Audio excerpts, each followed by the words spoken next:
उसके बाद हम लोग 3 आनुवंशिक बीमारियां, आनुवंशिक रोग जो माता पिता में से किसी को हैं तो संतान में भी हो जाएंगे। हमने उसमें बताया था थैलेसीमिया।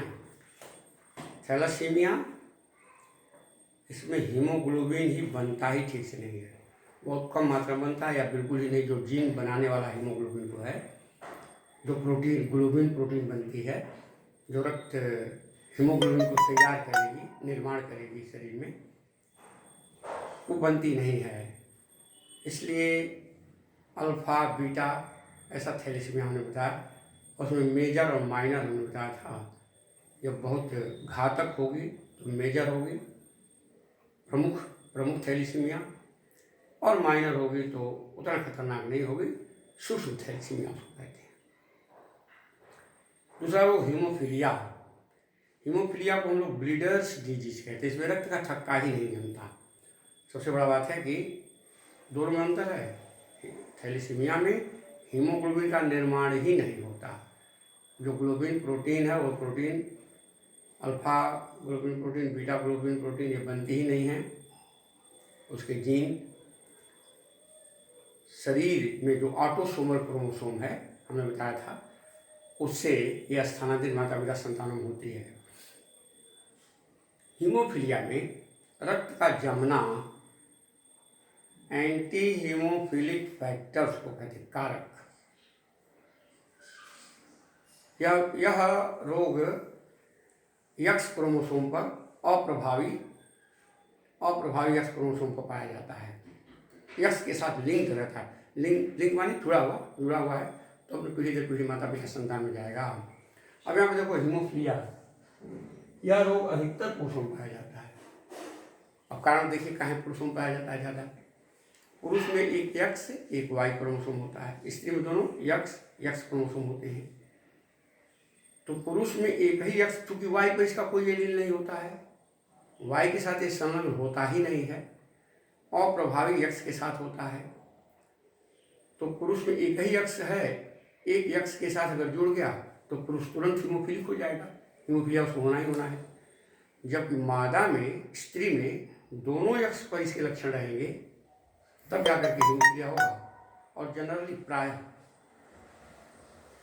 मादा वाहक होती है, कैरियर। एक ही एक्स के साथ बहुत ज़्यादा होता है। उसको हमने बहुत सारा चार्ट बताया था, यहाँ भी एक बता दें, थोड़ा सा बदल करके चार्ट बता रहे हैं कि दो तरह से भी पूछा जा सकता है। तो वाई पे इसका कोई एलील नहीं होता, एक्स के साथ जुड़ा रहता है, अप्रभावी होता है एक्स पर, इसलिए पुरुष तुरंत इससे प्रभावित हो जाता है हीमोफीलिया से। मैक्सिमम पुरुषों में होता है, स्त्रियां प्राय वाहक होती हैं।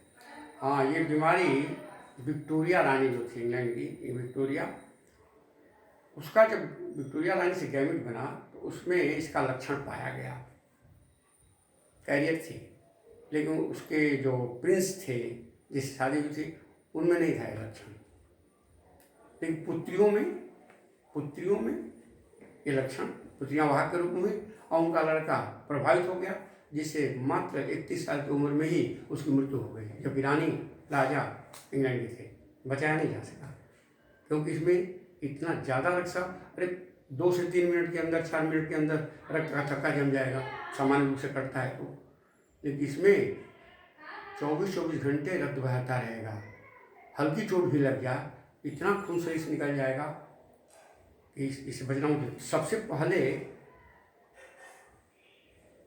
रानी विक्टोरिया में ये रोग दिखाई दिया था, इसलिए इस रोग को रॉयल्स डिजीज भी कहते हैं। रॉयल फैमिली में थी, रानी की फैमिली थी रॉयल, तो इसको रॉयल्स डिजीज भी कहते हैं। वैसे ब्लीडर्स डिजीज है, ब्लीडिंग रक्त श्रावण रोग साबित होता है। देखो यहाँ हमने लिख दिया, थोड़ा सा इसको जानेंगे।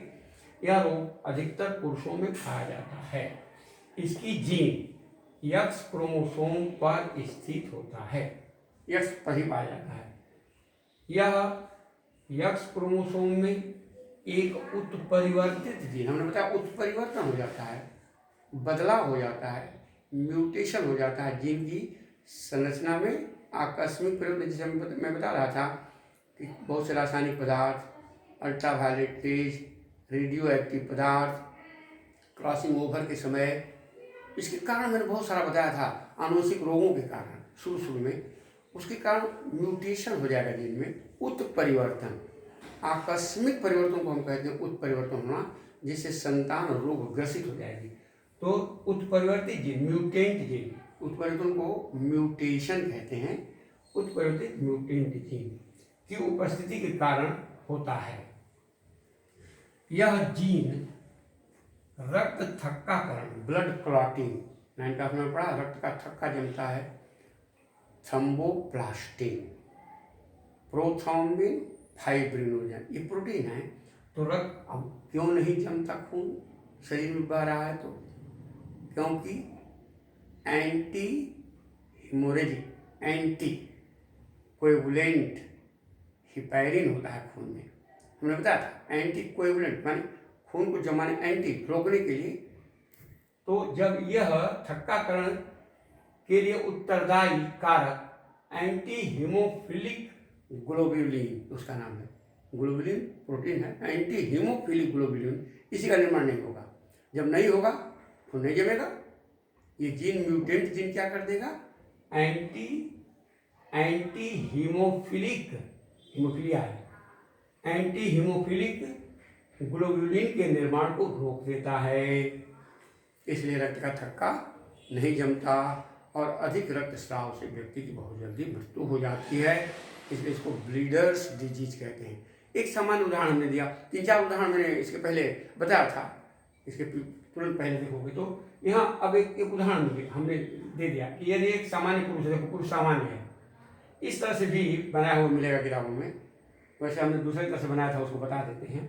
सामान्य पुरुष के लिए मान लो हम लोग XY लिखते थे, सामान्य पुरुष हो जाएगा। स्त्री के लिए X लिखते हैं और वाहक महिला होगी तो एक X पर H रहेगा। हमने इस तरह समझाया था। यहाँ ऐसे बना करके भी किताबों में ऐसे दोनों तरह से बता देते हैं ताकि असुविधा समझने में ना हो। ये वाला तो हम समझाए थे। अब देखो इससे बनेगा, ये बहुत आसान है क्योंकि इसे XY करके लिखेंगे, ये गैमेट बनेगा, ऐसे X गैमेट बनेगा और Y गैमेट बनेगा। ये गैमेट हमने गैमेट बनाया, ये इसका जीनोटाइप होगा, P पेरेंट है, जीनोटाइप होगा। इस X का इस X के साथ होगा तो XX, इस X के साथ इस Y का होगा तो XY, इस X का इस X के साथ होगा तो X, H और X, और इस X का इस Y के साथ होगा तो X, H, Y। ये होगा हीमोफीलिया। ये होगा सामान्य, सामान्य देखो सामान्य में लिखा हुआ ना XY, XY हो गया सामान्य, नहीं XX है ना, ये नहीं, XHY, XH है, हीमोफीलिया हो जाएगा तो ये हीमोफीलिया होगा। XH, X, ये होगा वाहक, महिला होगी वाहक, वाहक पुत्री, ठीक ना। ये होगा हीमोफीलिया पुत्र, पुत्र जो होगा हीमोफीलिया होगा, हीमोफीलिया। यहाँ जानो हीमोफीलिया हो गया क्योंकि एक ही X पर रहेगा, Y पर तो रहता नहीं है, एक X पर आने से पूरा हीमोफीलिक हो जाएगा। यह सामान्य पुत्र होगा, सामान्य पुत्र। आइए सामान्य पुत्री, वही चीज हमने यहाँ, ये मैंने पहले बताया था आपको, दोनों थोड़ा सा जानोगे, ये तो बहुत आसान है। इसको तो ऐसे करके बनाया है, वाहक महिला को H हीमोफीलिया से दिया, एक 2 जीनोटाइप इसका हो गया। इससे गैमेट बने, इससे गैमेट बनेंगे, वाहक महिला है, वाहक महिला ध्यान दो, एक X पर, यहाँ X नहीं बनाया गया, X वहाँ बनाया गया, H है, एक प्लस है, H है, H प्लस H, 2 गैमेट बनेंगे, जैसे XY XX बने, इस तरह से समझेंगे। ये सामान्य पुरुष है, H प्लस है, एक तीर बनाया हुआ है ऐसे, तो इसे 2 H प्लस और ऐसे तीर वाला बनेगा, 2 गैमेट बनेंगे। अब यहाँ मेल फीमेल हमने ऐसे लिखा है, सामान्य पुत्र हीमोफीलिक पुत्र ऐसे, तो इनकी क्रिया आप करा दीजिए जैसे मेंडल वाले में कराया गया है। ये 2 गैमेट बनेंगे, एक जो है ये ऊपर का पुरुष का गैमेट बनेगा H प्लस और एक तीर वाला A वाला, 2 गैमेट हमने यहाँ बनाया, गैमेट बन गया H प्लस और एक एरो, और यहाँ 2 गैमेट बनेंगे H प्लस, ये गैमेट बना H प्लस और H, ये 2 गैमेट बनेंगे। इसके साथ क्रिया होगी तो H प्लस एक लाइन हो जाएगी और H प्लस लाइन हो जाएगी, ये सामान्य हो जाएगा। देखो ये पुत्री होगी सामान्य हो जाएगी, और ये सामान्य पुत्र होगा तो 50% सामान्य हो गया, 50% सामान्य हो गया, ये सामान्य हो गया, ये सामान्य हो गया, ये सामान्य पुत्र 50% सामान्य हो गए ना। लेकिन ये हीमोफिलिक पुत्र होगा, ये वाला हीमोफिलिक पुत्र होगा, ये वाला, और वाहक पुत्री होगी, ये वाहक पुत्री होगी, वाहक पुत्री। यहाँ देखो हमने लिख दिया है, यदि सामान्य पुरुष सामान्य, उसको रोग नहीं है, हीमोफिलिया नहीं है। स्त्री जो है वाहक है, वाहक स्त्री है, वाहक महिला। इसके 4-5 तरीका हो जाएगा। अगर पुरुष में हीमोफिलिया है, स्त्री सामान्य है, स्त्री में हीमोफिलिया पूरा है, पुरुष सामान्य है, स्त्री वाहक है, पुरुष सामान्य है। एक उदाहरण हमने यहाँ लिया है, वाहक स्त्री से होगी तो इन दोनों से उत्पन्न पुत्री संतानों में जो लड़कियां होगी 50% सामान्य होगी और 50% हीमोफिलिया की वाहक होगी। मान स्त्रियों को कोई रोग नहीं होगा, स्त्री वाहक है, पुरुष सामान्य है, तो जितनी लड़कियां होंगी उनको रोग होगा नहीं, कैरियर होंगी, वाहक होंगी, रोग नहीं होगा। लेकिन पुत्र होगा, क्योंकि माँ का जो एक लिंग एक्स वाला है वो लड़के में चला आएगा, तो एक ही एक्स के आने से XY हो गया। ठीक इस तरह से वाहक पुत्री इसे निम्न प्रकार दिखाया जा सकता है, ऐसे भी आप देखोगे। तो इस तरह से हीमोफिलिया और उनका रॉयल्स डिजीज भी कहते हैं, चूँकि सबसे पहले विक्टोरिया रानी में ये देखा गया था और उसका परिवार बहुत ज़्यादा नष्ट भी हो गया, कई लड़कियां नष्ट हो गई, पुत्र होते थे वो मर जाते थे। हीमोफिलिया इतनी डेंजरस डिजीज है। अब देखिए वर्णांधता, लास्ट रोग इसका है, अंतिम वर्णांधता। वर्णांधता, कलर ब्लाइंड। कलर ब्लाइंड, आपने नाइट ब्लाइंड पढ़ा, विटामिन ए की कमी से तौंधी रोग होता है नाइट ब्लाइंड। कलर ब्लाइंड ऐसा देखा जाता है कि हमने आँख के बारे में पढ़ाया था, तो उसमें बताया था कि आँख में रॉड और कोन सेल होती है रेटिना में, और रेटिना पर ही इमेज बनती है जिसको दृष्टि पटल कहते हैं। तो रेटिना में इमेज बनेगी, पीठ बिंदु येलो स्पॉट होता है, लेंस से किरणें चलती सीधी रेटिना के पीठ बिंदु पर फोकस हो जाती हैं। किसी वस्तु का उल्टा, वस्तु से छोटा वास्तविक रियल इमेज रेटिना बनती है, और ऑप्टिक नर्व ब्रेन में ले जाती है। ब्रेन का विजन सेंटर होता है जहाँ पर वस्तु को सीधा, वस्तु के बराबर और किस तरह दिशा, उसमें रॉड सेल अंधेरे उजाले की जानकारी कराती है और मंद प्रकाश को शोषित करती है। कोन सेल रंग भेद करती है, ये जान लें, रंग भेद। तो कोन सेल में ही गड़बड़ी होती है तो रंग की पहचान नहीं होने लगती है। ये विशेष करके दो, लाल और हरा, लाल वर्णांधता को प्रोटोनोपिया कहते हैं। ऐसा एक नाम हर जगह नहीं मिलेगा, प्रोटोनोपिया।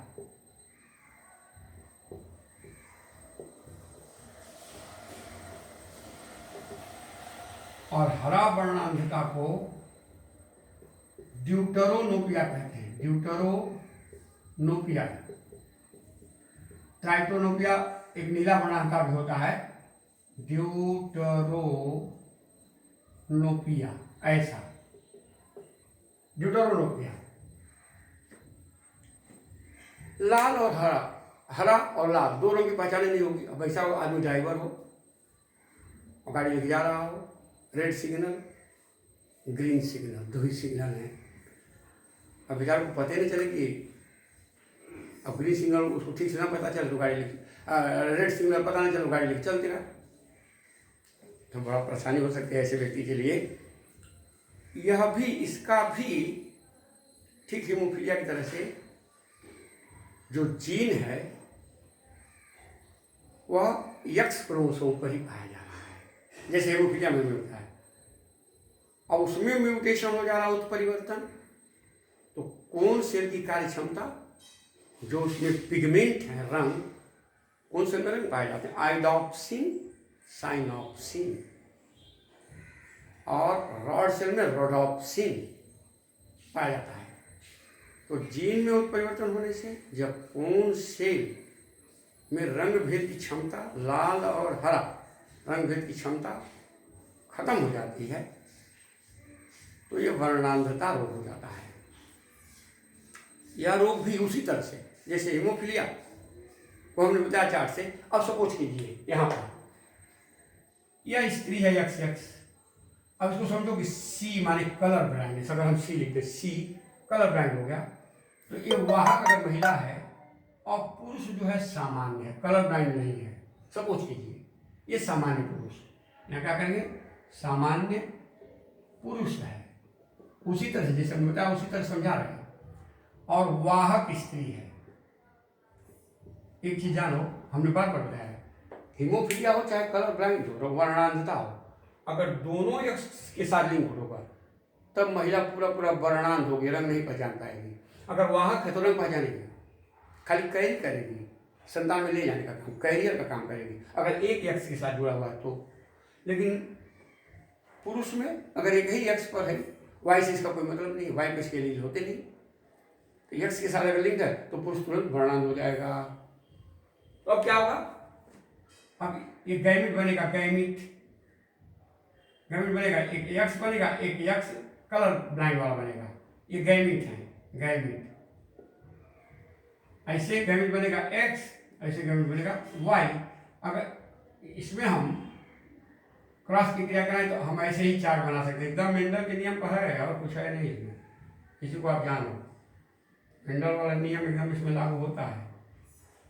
जो कुछ वहाँ चार्ट बना किए हो गए जीनोटाइप उसी तरह से है।